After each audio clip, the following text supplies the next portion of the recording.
हे गाणं तुम्ही आशाबाईंच्या आवाजात ऐकलं असेल.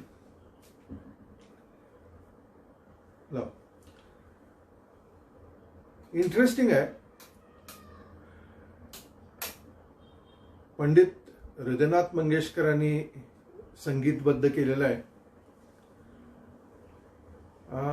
खरं तर ही गझल मेहदी हसन साहेबांची आहे आणि याच्या मागे एक छोटीशी गोष्ट आहे. मेहदी हसन साहेब मला वाटतं लाहोरवरून आपला कार्यक्रम करून ट्रेनमधून परतत होते आणि पहाटे त्यांना जाग आली आणि त्यांना असं वाटलं की आपण रियाज करावा आणि त्यांनी स्वरमंडल काढलं आणि त्यांनी तार छेडली. छेडल्यावर त्यांना आश्चर्य वाटलं, कारण ते म्हणाले की अरे काल तर मी भोपाळी गायलो आहे आणि हे तरी काही वेगळं वाजतंय.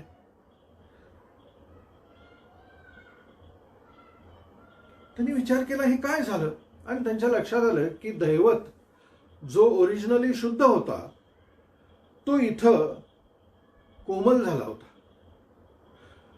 पण त्यांना ती जी सुरावट होती ती इतकी आवडली की त्यांनी त्याच्यावरतीच रियाज केला आणि त्यातून एक सुंदर गझल त्यांनी गायली. तुमच्यापैकी कोणी ती ऐकली की नाही मला माहित नाही, पण ऐकली नसेल तर अवश्य ऐका. ज्या चालीवरून हृदयनाथ मंगेशकर इन्स्पायर झाले आणि त्यांनी ही चाल बनवली, त्यांनी तसं सांगितलेलं आहे, उघड सांगितलेलं आहे, म्हणजे त्यांनी काही चोरलेलं नाहीये, ते इन्स्पायर झाले त्या रागातून.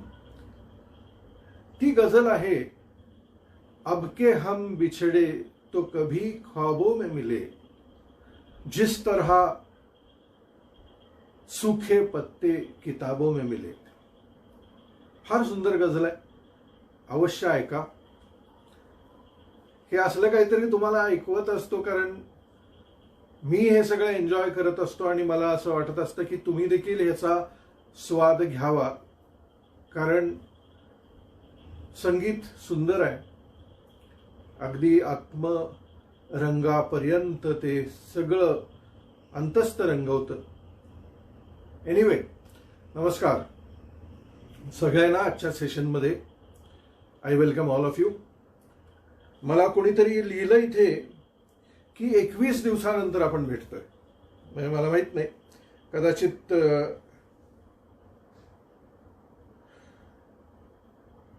मीनल म्हणते, अच्छा मीनल हर्षदला म्हणते की तुम्ही लॉग आउट करून परत लॉग इन करा. आता मी जरासं ह्याच्यापासून बाजूला राहतो आणि तुम्हाला सगळ्यांना विनंती करतो की कॉमेंट करू नका. आत्ता पुढे करा, आत्ता करू नका,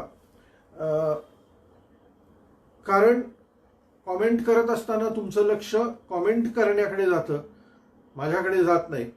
सो कॉमेंट नका करू, ऐका. काहीतरी इंटरेस्टिंग आहे आज, काहीतरी एक्सपेरिमेंटल आहे. तुम्हाला ठाऊक आहे का, म्हणजे मी कालच विचार करत होतो की आपण ह्या अवस्थेमध्ये गेले 3 महिने आहे. Can you imagine? आपण मार्च पासून ह्या अवस्थेमध्ये आहे आणि ऑफिशियली मला वाटतंय लॉकडाऊन काहीतरी 20 का 24 मार्चला झालं. आज 21 जून आहे. 3 महिने आपण लॉक्ड आहे. पण सुरुवातीला आपण असे घुसमटल्यासारखे होतो, कारण आपल्यासाठी तो इतका असा काहीतरी विचित्र, नवीन, अनाकलनीय एक्सपिरियन्स होता की अरे ये क्या हो गया. असे सगळे गडबडलेलो होतो, घाबरलेलो होतो, आपल्याला माहित नव्हतं. करोनाचं सावट तर आपल्यावरती होतच. मला आठवतंय त्या काळामध्ये बाहेर रस्त्यावरती मला पडावं लागलं, कारण माझे वडील त्याच दरम्यान गेले आणि रस्ते बघितले तर असे सगळे बकाल, कुणी रस्त्यावर नाही, सगळं बंद. आपण ते कुठली तरी इंग्लिश पिक्चर बघत नाही काय, अशी सगळी गावं रिकामी असतात.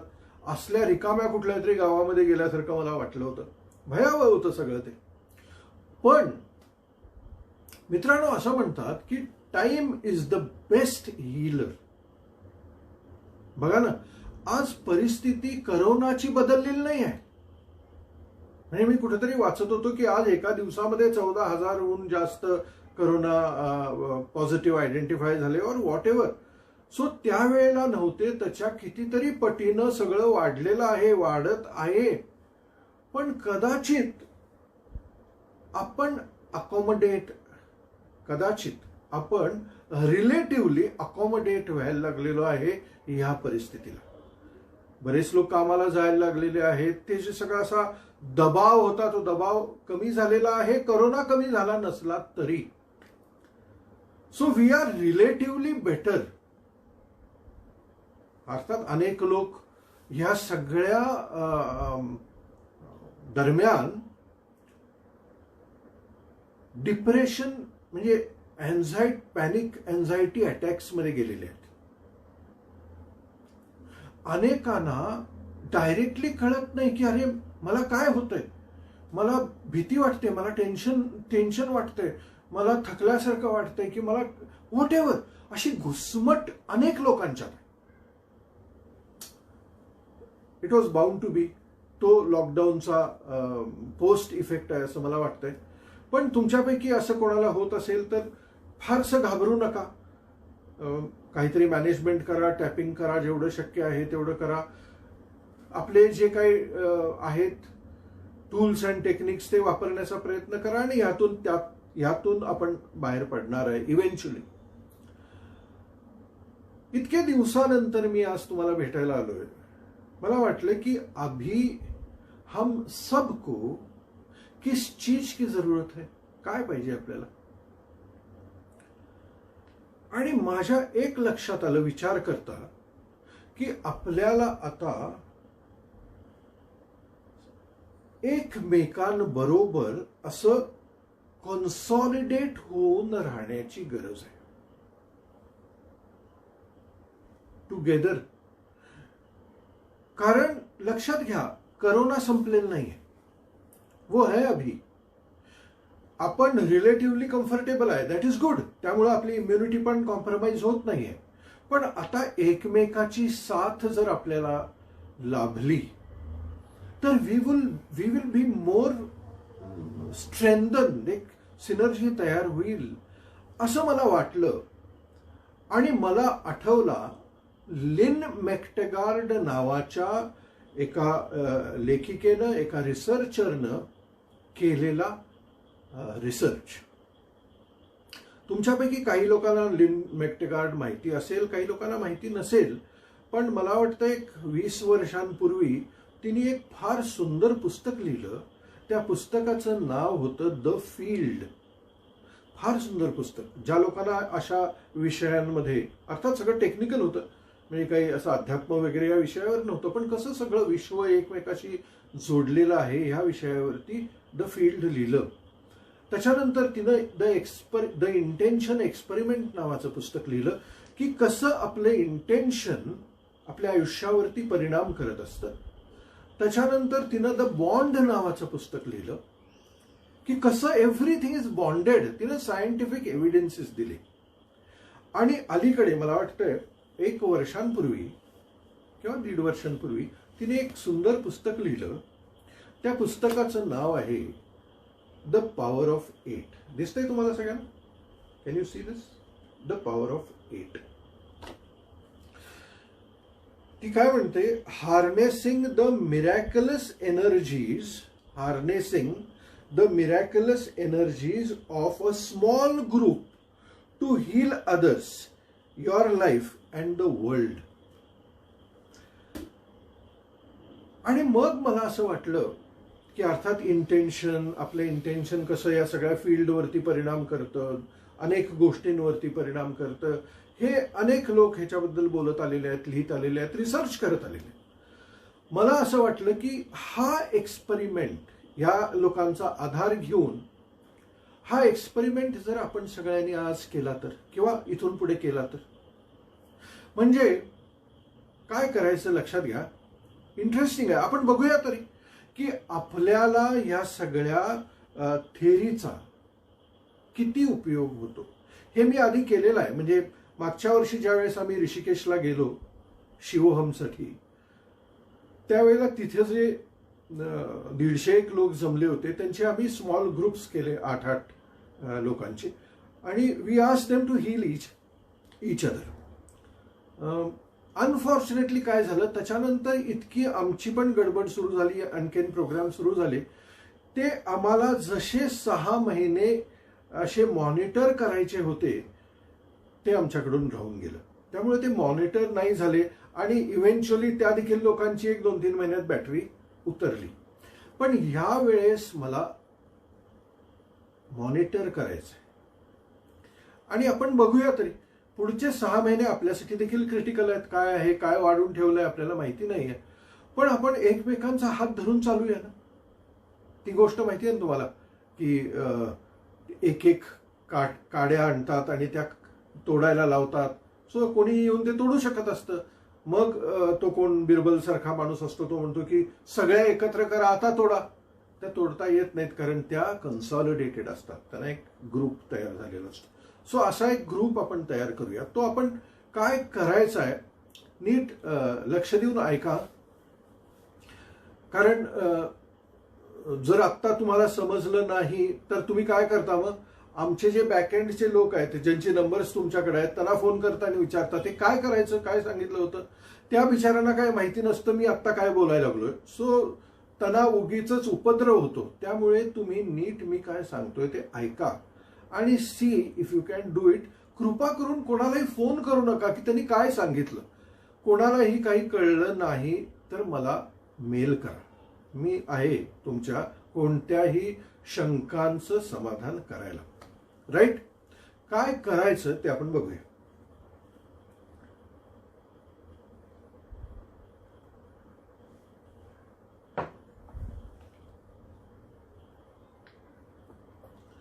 मित्रांनो, आपल्याला 8 लोकांचा ग्रुप तयार करायचा आहे. आता ते तुम्ही करायचं आहे, मी नाही करणार. म्हणजे तुम्ही या आपल्या सगळ्या विषयाशी ट्यून्ड असलेले 8 लोक निवडायचे आहेत. शक्य असेल तर तुम्ही म्हणाल की नाही आमच्याकडे 8 जमत नाहीत, 6 आहेत, चालतील काय? चालतील. कधी चालतील? 8वा आणि 9वा मी आणि मीनल आहे तुमच्या ग्रुपमध्ये असं गृहीत धरा आणि 8 करा. सो 8 झाले. पण तुम्ही म्हणाल नाही आमचे 4च जमतात. मग तो ग्रुप होत नाही, कारण त्या ग्रुपला 8 लोकांची एनर्जी लागते असा लिन मॅकटेगरचा एक्सपिरियन्स आहे आणि तिचा रिसर्च. सो तुम्ही या सगळ्या विषयांशी ट्यून्ड असलेले 8 लोक निवडा आणि एक ग्रुप तयार करा. ओके. आता या ग्रुपमध्ये जे लोक असतील तुमचे 8 लोक, ऐका मी काय म्हणतो. ह्या लोकांना तुम्हाला रोज हिलिंग द्यायचं आहे. आता ह्यातला थोडासा अवघड भाग काय आहे, थोडासा, की ते सगळं हिलिंग एका वेळेलाच झालं पाहिजे. म्हणजे तुम्ही जर म्हणालात की मी सकाळी करतो, मला आज वेळ नाही, मी दुपारी करतो, मी संध्याकाळी करतो, ऐसा नाही चलेगा. तरच तो ग्रुप करा, नाहीतर त्या ग्रुपला फार व्हॅल्यू येणार नाही. R you understanding? सो काय करा, 8 लोक निवडा तुमच्या जर ह्याचे ग्रुपचे असतील तर, आणि ठरवा की आपण रोज सकाळी 8 वाजता, 9 वाजता, 7 वाजता, whichever is possible to you, आपण हिलिंग द्यायचं आहे. ओके. आता ह्यामध्ये काय करायचं आहे की प्रत्येकाला म्हणजे आता हा प्रयोग तुम्हाला जर आणखीन डिटेलमध्ये करायचा असेल तर एक उपाय सांगतो, डिटेलमध्ये करायचा नसेल तर दुसरा उपाय सांगतो. ज्यांना डिटेलमध्ये जायचं आहे ह्या एक्सपेरिमेंटच्या, त्यामध्ये त्यांनी काय करायचं की या 8 लोकांना विचारायचे की तुमचे इश्यूज काय आहेत, प्रॉब्लेम क्या है. आता हे प्रॉब्लेम निवडताना फार गंभीर कुठले तरी प्रॉब्लेम निवडू नका. फार गंभीर की माझा जॉबच गेलेला आहे, आता जॉब नाही आहे तर काय करू. नो, तुम्ही, कारण तुमची एनर्जी अलाइन व्हायला पाहिजे.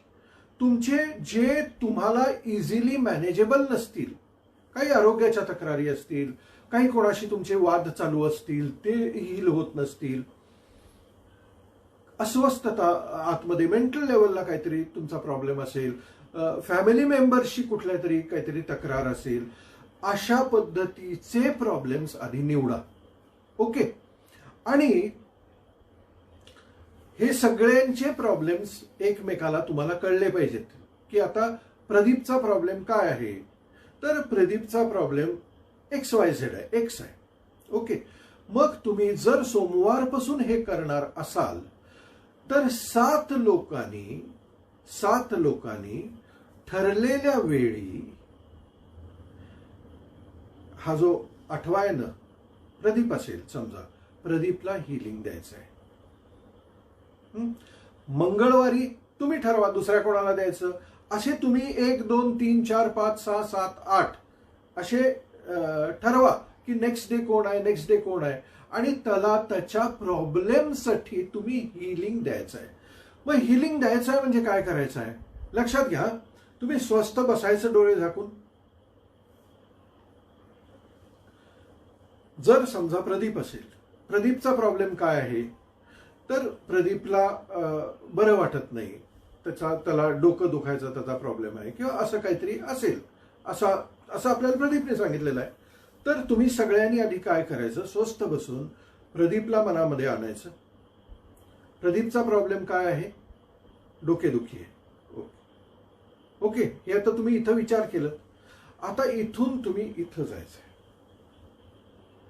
आणि इथून एक एनर्जी प्रदीपकडे डायरेक्ट करताय अशी कल्पना करायची, आणि ती एनर्जी प्रदीपला पोचल्यानंतर प्रदीप सुखावतो आहे हे बघायचं. त्याच्यापासून तटस्थ व्हायचं नाहीये. ती समजा ग्रीन लाईट एनर्जी तुम्हाला पाठवायची असेल इथून, ती ग्रीन लाईट एनर्जी तुम्ही प्रदीपला एनव्हलप करताय आणि Pradeep has received it. Pradeep आनंदात आहे, प्रदीपला त्याचा आनंद झालाय अशी तुम्ही कल्पना करायची. हे साधारण सगळं करायला तुम्हाला, म्हणजे मी असं म्हणतो की 5 मिनिटं लागली पाहिजेत. असं झटक्यात उडवू नका की आणला डोक्यात काय आता प्रदीपला हे आहे, ओके आतला इथं दिलं, हसला प्रदीप, संपलं, असं करू नका. म्हणजे काय म्हणतात त्याला, असं इन्स्टंट हिलिंग करू नका. Be there. लक्षात घ्या, एनर्जी गोज वेअर अटेन्शन जिथं आहे तिथं एनर्जी जाते. Energy flows where attention goes. Okay. So तुम्ही हे सगळं आत आणा, फील दॅट अँड हील. तुम्हालाही बरं वाटलं पाहिजे. लिन मॅकटेगार्टचं असं म्हणणं आहे की देणाऱ्याला तर त्याचा उपयोग होतोच, पण जो देतोय त्याला त्याचा ऑटोमॅटिकली लाभ होतो. That is her very important research. So आज म्हणजे सोमवारी प्रदीपला दिली, मंगळवारी आणखीन कोणाला दिलं, बुधवारी, असा एक ग्रुप करून तुम्ही हिलिंग सुरू करायचं. 8 दिवस झाले की परत प्रदीपवरती आलो आपण. प्रदीपला विचारायचं की बाबा लास्ट टाइम आपण हा इश्यू तुझा घेतला होता, या वीकला किंवा या 8 दिवसामध्ये काही वेगळं आहे काय, is there anything else that is bothering you. आणि काय झालं, मग वाटल्यास एक जर्नल ठेवा की first 8 days what happened. Pradeep had a problem, was the problem solved. मग तो म्हणेल की येस मला एक 50% बरं वाटतंय. Okay, be on the same problem again. जोपर्यंत त्याला 0 होत नाही, तो जोपर्यंत तो हे म्हणत नाही की आय एम ओके, तोपर्यंत हिलिंग त्या विषयाचं सोडू नका, लगेच दुसऱ्या विषयावर जाऊ नका. हा कॉन्सन्ट्रेटेड हिलिंगचा भाग. समजा इतका वेळ तुम्हाला नसेल किंवा इतकं कॉम्प्लिकेटेड हिलिंग करायचं नसेल, तर काय करायचं, तर हे जे 8 लोक आहेत, बसायचं, पहिल्याचा विचार करायचा, दुसऱ्याचा, तिसऱ्याचा, 8 लोकांना, म्हणजे 8 तुम्ही धरून 8 आहे, म्हणजे 7 लोकांना मनामध्ये आणायचं, तिथून इथं यायचं आणि सगळ्यांना प्रेम आणि आनंद ही एनर्जी ट्रान्समिट करायची. ती ग्रीन लाईट मधून तुम्ही करू शकता. म्हणजे ग्रीन लाईट हा मी शक्यतो वापरतो. तुम्हाला जर असं वाटत असेल की आपण व्हाईट लाईट वापरूया, व्हाईट लाईट वापरा. So that is not very important. Feeling that you are giving energy is more important. Simple आहे, काही कॉम्प्लिकेटेड नाहीये. या दुसऱ्या भागामध्ये फारसं काही करायचं नाहीये, फार डिटेलमध्ये जायचं नाहीये. सो तुमच्या प्रवृत्तीप्रमाणे तुम्हाला जर डिटेलमध्ये जाऊन एक्सपेरिमेंट म्हणून, रिसर्च म्हणून करायचं असेल, पहिल्या सिस्टीमने जावा. जर तुम्हाला एक रिच्युअल म्हणून करायचं असेल, दुसऱ्या सिस्टीमने जावा. Both R fine. अट एवढीच आहे की रोज टाइम तीच पाहिजे. मला वाटतं की 5 मिनिटं आपण ठरवून 8 लोक कधीही काढू शकतो. नॉर्मली सकाळची टाइम ही आयडियल आहे. एनी टाइम सकाळची 7 ठरवा, 7:30 ठरवा, 8 ठरवा, अकॉर्डिंग टू युअर कन्व्हिनियन्स. समजा एखाद दिवस चुकू दे, नो प्रॉब्लेम, नो प्रॉब्लेम. अरे चुकलं, आता काय करू, आता मग दुपारी करू काय, डोंट बॉदर. हे अतिशय आनंदाने, प्रेमाने आणि you should do it as a play. हा, मजा म्हणून खेळतो. कशी मजा म्हणून खेळतो, कंपल्शन म्हणून खेळत नाही. कंपल्शन म्हणून खेळू नका, एक आनंद म्हणून, एक एक्सपेरिमेंट म्हणून. कारण मी मगाशी म्हटलं तसं एकत्र आपण सगळी येणं आज काळाची गरज आहे. एक्सपेरिमेंट पण करूया. आणि मला अशी अपेक्षा आहे की दर 15 दिवसांनी मला मेल करा. ते ग्रुपचं नाव द्या. सगळे 8च्या 8 जण मला मेल करू नका. एक ग्रुप लीडर ठरवा कोणतरी. हा, तो ग्रुप लीडर वाटल्यास दर 8 दिवसाला बदला, नाही तर एकच लीडर नको. तो म्हणणार तोच का लीडर, मी का लीडर नाही, असं व्हायला नको. सो दर 8 दिवसाला लीडर बदला पाहिजे. तर पण let that leader mail me की क्या हुआ है. आपल्याकडे एक डेटा तयार होईल आणि आपण जे आज करतो आहोत, जे बोलतो आहोत, ते आपण सगळे फर्स्ट हँड एक्सपिरियन्स करू. Are you clear? मला वाटतं ज्यांना कळलं नाही परत हा व्हिडिओ बघा, म्हणजे कळेल. फक्त पुन्हा एकदा नम्र विनंती, आमच्या बॅकएंडला फोन करून विचारू नका की सर काय म्हणाले, ते काय करायचं, ते कुठून द्यायचं, इथून द्यायचं का इथून द्यायचं. Don't trouble them. कारण इतका व्याप आहे आणि ती बिचारी आधीच पिचलेली आहेत. त्यांच्या कामामध्ये त्यांना झेपत नाही आहे. आणि आपण असलं काहीतरी विचारलं की ते म्हणतात कुठून पण सोडा म्हणणार, ते हमको क्या करते काय. सो डोंट गो देर. मला काय विचारायचं असेल ते विचारा, मेल करा. I will give you N answer. Clear आहे? सो आपण या निमित्ताने, या सेशनच्या निमित्तानं एक हिलिंग प्रोजेक्ट करूया. जे माझ्या कम्युनिटीमध्ये ऍक्टिव्ह आहेत, आता जे पुण्यातले लोक आहेत, सगळे एकमेकांना ओळखतात. बरेच लोक एकमेकांशी कनेक्टेड आहेत. तुम्हाला ग्रुप करणं काय फारसं अवघड नाही. तसंच मुंबईतली जी मंडळी आहेत सगळी एकमेकाशी कनेक्टेड आहेत. ऑलरेडी मुंबईत ग्रुप आहेत, मुंबई पुण्यात दोन्हीकडे ग्रुप्स आहेत. तो परत पुनर्जीवित करा पाहिजे तर. नवीन ग्रुप करायचा आता हे करू नका. तोच ग्रुप पुनर्जीवित करा ज्यांनी केलेले आहेत. Start doing it. Time is very important. That time. Okay, good.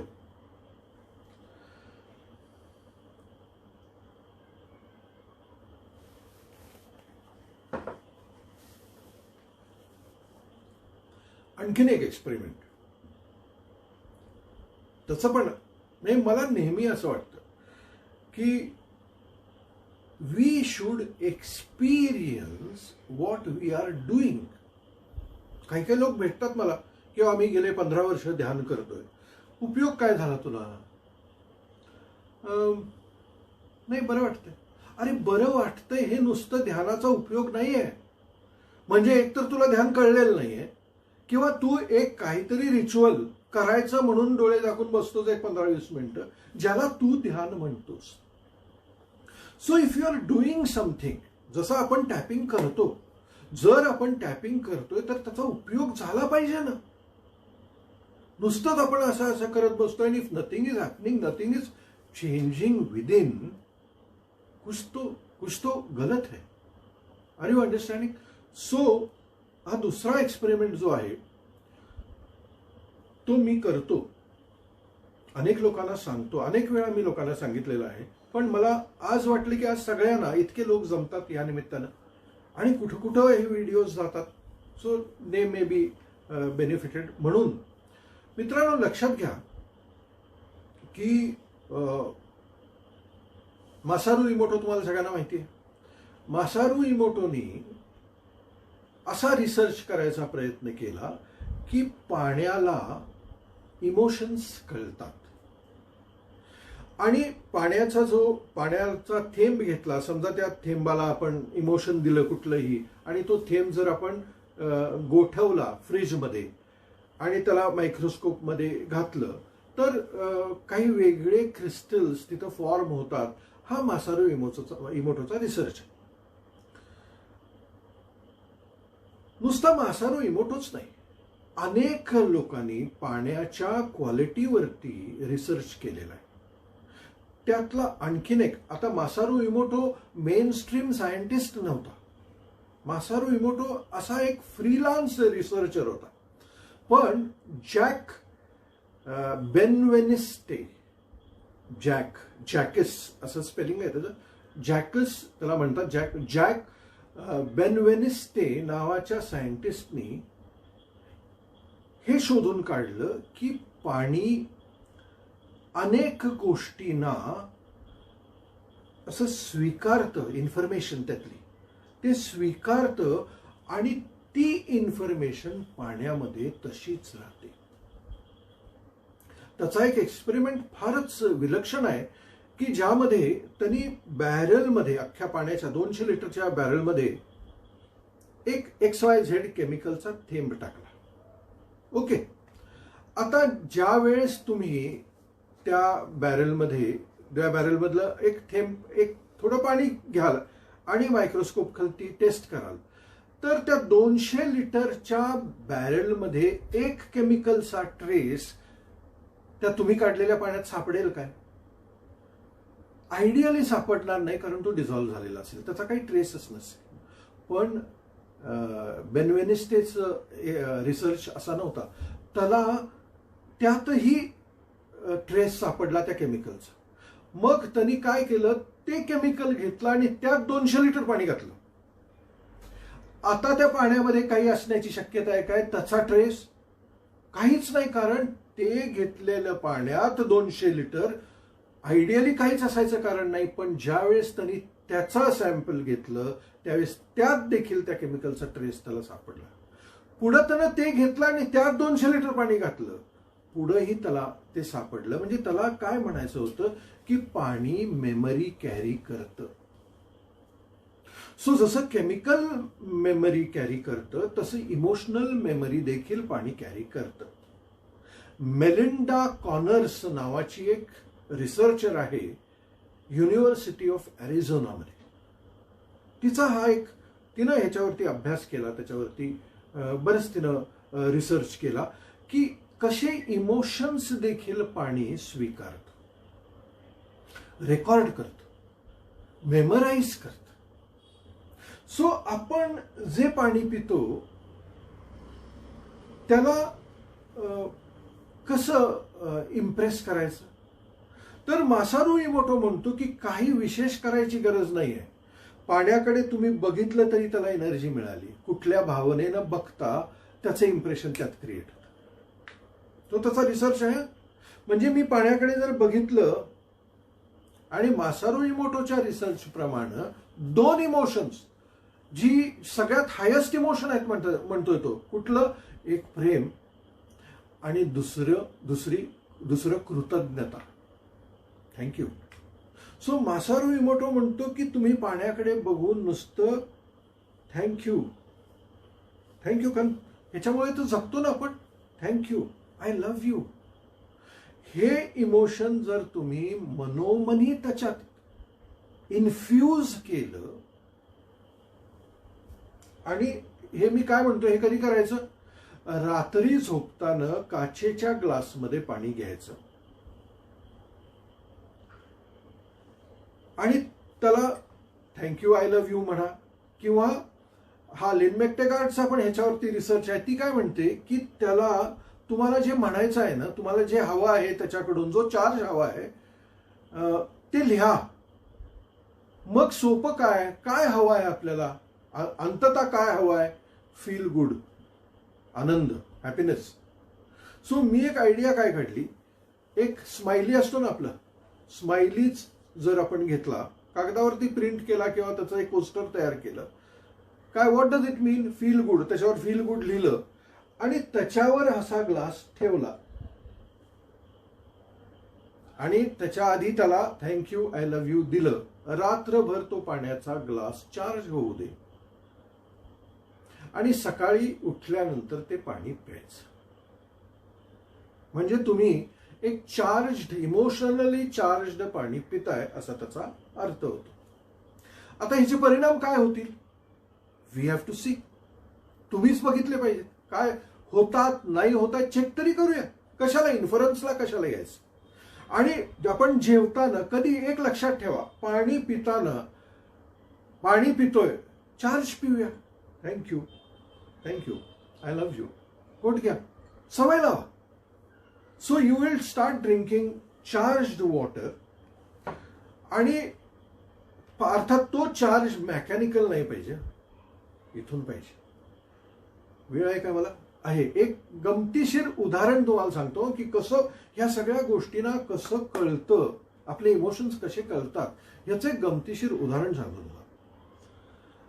मुळात तुम्हाला माहिती आहे की वनस्पतीला देखील भावना असतात आणि वनस्पतीला मानवी भावना कळतात. आपल्याकडचे जे.सी. बोस नावाचे जे शास्त्रज्ञ होते, त्यांनी बरेच असे प्रयोग केले होते. पण मी आज तुम्हाला जो प्रयोग सांगणार आहे तो क्लीव्ह बॅक्स्टर नावाच्या माणसाचा सांगणार आहे. 1960च्या दशकामध्ये क्लीव्ह बॅक्स्टर, जो एक पॉलिग्राफ एक्सपर्ट होता. पॉलिग्राफ म्हणजे ही मशीन्स असतात ना, ECG, EEG ह्याला लावली जाणारी, ही मशीन्स तयार करणारा, त्याच्यावरचा रिसर्च करणारा हा क्लीव्ह बॅक्स्टर माणूस होता. सो एक दिवशी याच्या डोक्यात विचार आला की आपण अनेक गोष्टींना ते इलेक्ट्रोड्स लावतो, तर आपण आपल्या घरातल्या झाडाला देखील हे इलेक्ट्रोड्स लावून, आता त्यामध्ये पण एनर्जी आहे, तर ती कसा ग्राफ तयार करते, काय करते ती बघूया तरी. म्हणून क्लीव्ह बॅक्स्टरनी त्याच्याकडच्या एका झाडाला हे इलेक्ट्रोड्स लावले आणि त्याचं पॉलिग्राफ मशीन चालू केलं. काही नाही, सगळं चालू आहे, इकडे तिकडे तो त्याच्या लॅबोरेटरीमध्ये फिरत होता. त्याच्या डोक्यात परत एक आयडिया आली. कॉफी पित होता, त्याच्या हातात कॉफीचा मग होता, उगीच होता. त्याच्या डोक्यात अशी आयडिया आली की हे झाडाला आपण लावले, ठीक आहे, या झाडाचं पान जर आपण या गरम कॉफीत बुडवलं तर. तो काही अंतरावरतीच होता त्या झाडापासून आणि त्याच्या लक्षात आलं की तो जो पॉलिग्राफ होता तो असा असा असा असा असा हलायला लागला. त्याला वाटलं ये क्या हुआ, मी काहीतरी त्याच्याविषयी भावना व्यक्त केले माझ्या मनामध्ये आणि त्या झाडाला ते कळतंय. तो इतका एक्साइट झाला की अरे ये कुछ तो, म्हणजे असं काही त्याच्या डोक्यात नव्हतं की आपण काहीतरी असं एक्सपेरिमेंट करायचं, काहीच नव्हतं. हे काय करणार आहे हे बघायचं होतं त्याला. पण हा रिस्पॉन्स बघितल्यानंतर क्लीव्ह बॅक्स्टर इतका एक्साइट झाला की त्यांनी त्याच्या बिल्डिंगमध्ये दुसरा एक त्याचा मित्र होता, दुसरं ऑफिस होतं, त्याला जाऊन बोलवला. म्हणाला अरे मला काहीतरी फार भारी सापडले. म्हणाला काय? अरे झाडाला कळतंय आपण काय बोलतोय. त्यानं त्याला ऑब्व्हियसली खुळ्यात काढला. म्हणाला ठीक आहे, तू काहीतरी करत असतोच आतरण, मी जातो माझं काम करतो. अरे मी दाखवतो, प्रूव्ह करतो म्हणाला. कर, काय काय म्हणते झाड तुझं? काय नाही म्हणाल. त्यानं परत त्या झाडाला पॉलिग्राफ लावलाच होता. तो म्हणाला थांब, त्याकडे बघ. बघितलं, म्हण त्याला की मी तुला आता तोडून टाकणार आहे. म्हणाला मी तुला तोडून टाकणार आहे. ते ढेम हल्लंच नाही. त्या माणसाने त्याला खुळ्यात काढलं आणि तो गेला. ते काहीतरी करत असतं हे. ह्या क्लिव बॅक्स्टरला एवढा राग आला कारण त्या झाडानं याला कम्प्लीट ह्याचा पोपट केला होता थोडक्यात. म्हणाला आता आत्ता तुला सोडणार नाही म्हणाला. माझा असा अपमान केलायस काय तू, मी आत्ता फाडणारच तुझं पान. परत हालायला लागला. आणि तिथं क्लिव बॅक्स्टरला कळलं की त्या झाडाला देखील खरं इमोशन कळतं. Are you understanding what I am saying?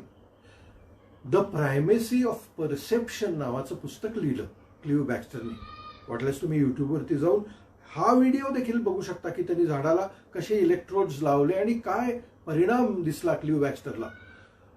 तर हे कशावरून मी सांगितलं की पाणी पिताना thank you I love you, thank you I love you, thank you I love you, कुछ नाही होने वाला. त्याला कळलं पाहिजे की you really love it, you are really grateful. कळलं काय? सो अर्थात हे पाण्याला आणि झाडांच्या पुरतं मर्यादित नाही आहे. आपण नेहमी हे म्हणतो, you don't get what you want, you get what you are. म्हणजे तुम्ही आत जे फील करत असता स्वतःबद्दल, अस्तित्वाबद्दल, या सगळ्या गोष्टींबद्दल तुम्ही जे फील करत असता ते तुम्हाला लाभतं जीवनामध्ये. If you are at a negative state, that will be your experience.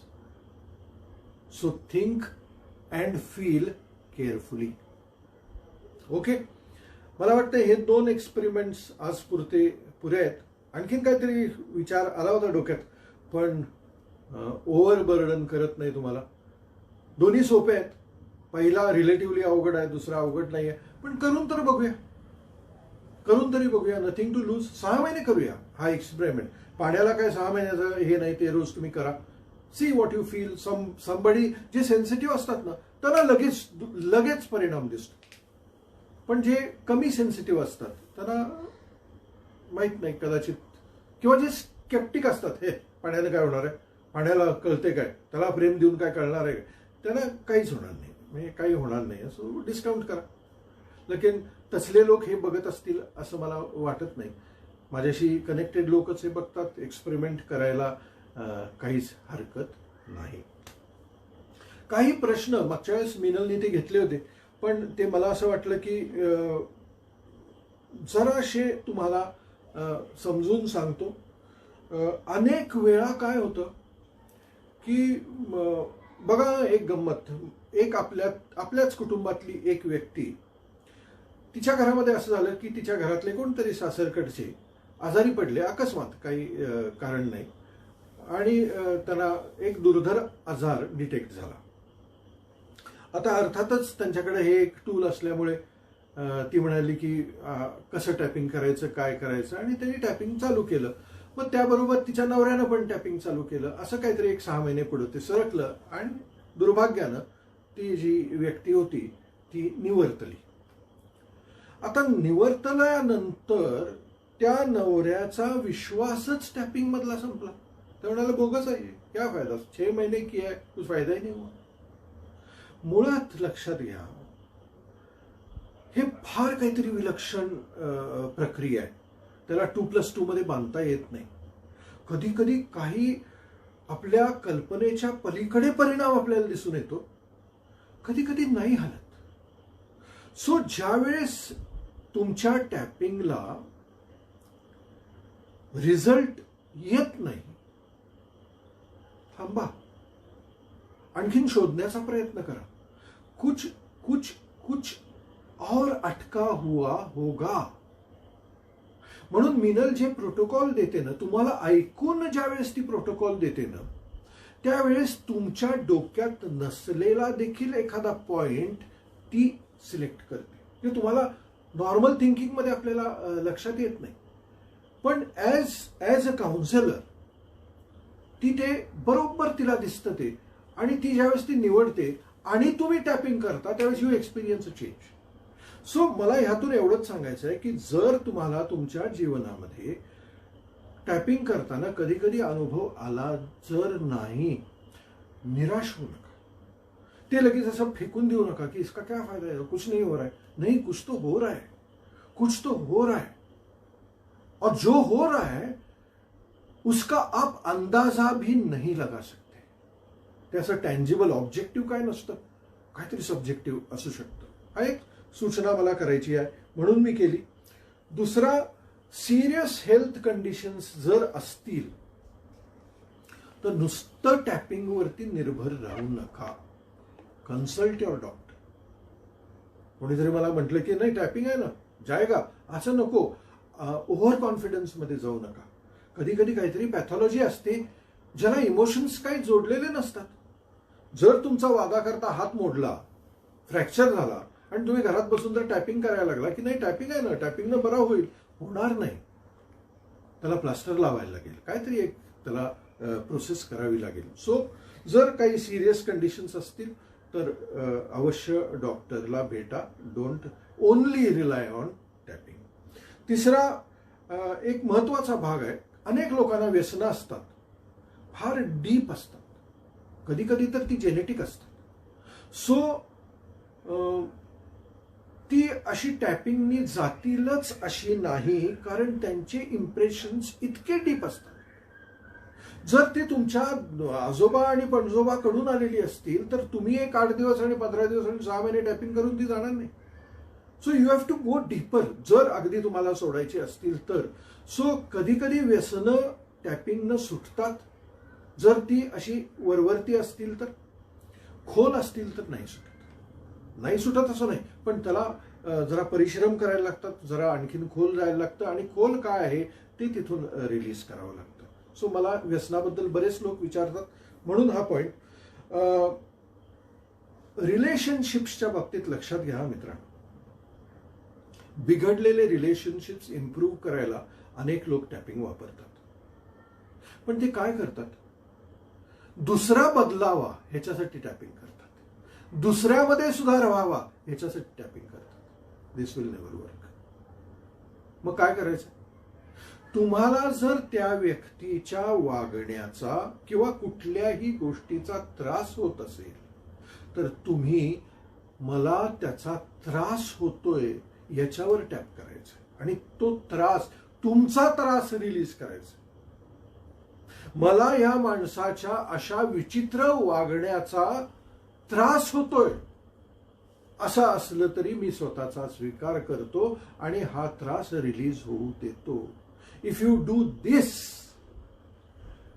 मुळात तुमचा त्रास कमी होईल आणि तुमचा त्रास जसा कमी व्हायला लागेल तसा परिणाम तुम्ही बाहेरच्या माणसामध्ये बघू शकाल. पण नाही जरी बघितला तरी तुमचा त्रास तरी कमी झालाय ना. That is what we want. 5वा पॉइंट हा आहे, पैशासाठी, मनी रिलेटेड बरेच वेळा इतक्या क्रिटिकल असतात ना मनीशी रिलेटेड प्रॉब्लेम्स, म्हणून तर आपण स्पेशली मनी उपासना घेतो. 5 महिने तुमच्या बरोबर आम्ही असतो, कारण ते असे क्रिस क्रॉस असतात. एखाद दुसरं टॅपिंगचं सेशन बघून तुम्ही टॅपिंग केलं आणि मनीचे प्रॉब्लेम्स, मोठे मनीचे प्रॉब्लेम सोडवायचा प्रयत्न केला तर ते सुटतीलच असं नाही. They are more critical and complex. ते ब्लॉक्स जरा क्रिटिकल आणि कॉम्प्लेक्स असतात असं आम्हाला लक्षात आलं की फार वेगवेगळ्या पद्धतीत ते ऍड्रेस करावे लागतात. सो मनी रिलेटेड नुसतं टॅपिंग न सुटतील, काही लोकांचे सुटतील, काही लोकांचे सुटतील. म्हणून तुम्हाला मी म्हटलं की हे सगळं जे आहे ना हे 2+2 4 मध्ये नाही आहे. It is 2+2 3, 2+2 5. आणखीन काय आहे, हा बरेच वेळा लोक टॅपिंग प्रोटोकॉल दिला, मिनलनी प्रोटोकॉल केला ब्लाइंडली. मी मगाशी जसं मी सांगितलं ना की नुसतं आपलं सांगितलं म्हणून केलं असं नाही. अंडरस्टँड करायला पाहिजे, फील करायला पाहिजे, का करतोय आपण. क्लेन्झ, हा एक पॉइंट फार महत्वाचा आहे. सेल्फ क्लेन्झिंग वरती फोकस असला पाहिजे, परिणामावरती नाही. मी बघितलंय अनेक लोक परिणाम दिसावा, ते काहीतरी सिच्युएशन बदलावी या उद्देशाने टॅपिंग करतात. त्यांचा फोकस सेल्फ क्लेन्झिंग वर नसतो, त्यांचा फोकस सिच्युएशन बदलण्यावर असतो. दिस डझंट वर्क. क्लिअर आहे. हां, की बरेच वेळा पॉझिटिव्ह टॅपिंग पण मदत करते. Positive tapping, it could be anything. I just want to feel good, feel good, feel good. Okay, it's positive tapping. मला ही गोष्ट साध्य करायची आहे, झाली तर किती बरं वाटेल. Also it's positive tapping. I am feeling very good, I am feeling very good. हे करताना टॅपिंग केलं तरी मदत होते. So do positive tapping, it helps. कारण ते ब्रेनमधलं सेरोटोनिन, डोपामाइन, DHEA, ऑक्सिटोसिन हे असले जे हार्मोन्स आहेत आपल्या रक्तामध्ये ते सिक्रीट करतात, असा रिसर्च आहे. टॅपिंग करताना बरेच वेळा डोळ्यातून पाणी येणं, जांभया येणं, असं रिलॅक्स झाल्यासारखं वाटणं हे स्वाभाविक आहे. त्यामुळे डोंट बॉदर.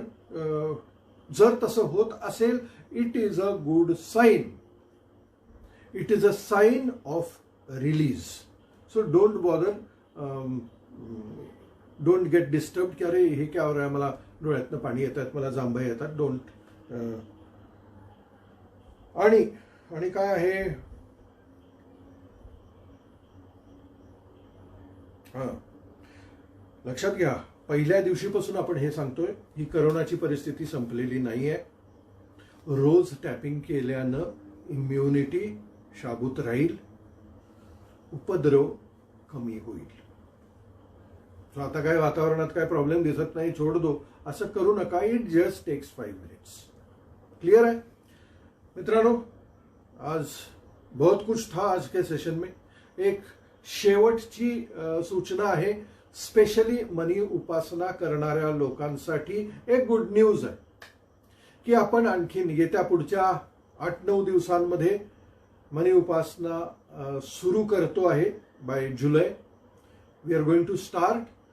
पहिले जे 2 सेशन्स आहेत, पहिले ऑलरेडी आपले 2 सेशन्स तुम्हाला ऑनलाईन दिले पण होते, पण तिथून आपण सुरुवात करणार आहे. कारण जरा रिव्हिजन पासून आपण सुरू करणार, पुढे जाणार, आणि त्याच्यानंतर पुढे काय करायचं, कसं करायचं हे आपण येत्या काळामध्ये ठरवणार आहे आणि त्याची तुम्हाला डिटेल्स दिले जातील. सो मनी उपासना participants, there is a good news that we are going to begin Mani Upasana, and that also in a big way. जसं मी मागे सांगितलं होतं, तंदुरुस्त माणसाला बी कॉम्प्लेक्स जर दिलं किंवा कुठलं मल्टीविटॅमिन दिलं तर त्याला काही फारसा फरक पडत नाही, काय दिसत नाही. पण आजारी माणसाला दिलं तर त्याला लगेच फरक दिसतो. तसा या सगळ्या वातावरणामध्ये आपल्या सगळ्यांच्या बॅटरीज डाऊन आहेत, पैशाच्या बॅटरीज पण डाऊन आहेत. अशा वेळेला पैशाच्या बॅटरी रिचार्ज करायचं काम आपण करणार आहे, ज्याचा आपल्याला आता लाभ घ्यायचा आहे. So we have to be ready for money उपासना. Thank you. I enjoyed today's session. मजा आली. सो तुम्हाला जे काय अनुभव आजच्या सेशन मधून आले, कसं वाटलं, जराशे व्यक्त व्हा. कंजूसी करू नका, कारण तो एक पिंड आहे आपला. सांगायचं नाही, कौतुक नाही करायचं, चांगलं वाटलेलं सांगायचं नाही. काय काय ब्लॉक आहे तो मला माहित नाही, पण असू दे, व्हॉट एव्हर. तुम्ही त्यातले नाही आहे हे मी बघतो, कारण दरवेळेला 300-350-400 कॉमेंट्स करताय तुम्ही. सो आय लाईक दॅट, कारण you express your self. Express केलं तरच हार्ट सेंटर ओपन होतं. So I am grateful. अजूनही आपण सगळे एकत्र आहोत. 3 महिने झालेले. मला फार छान वाटतंय तुमच्याशी बोलायला. सगळे तुम्ही समोर आहात असं वाटतंय. Once more, once again I thank all of you. भेटूया पुन्हा.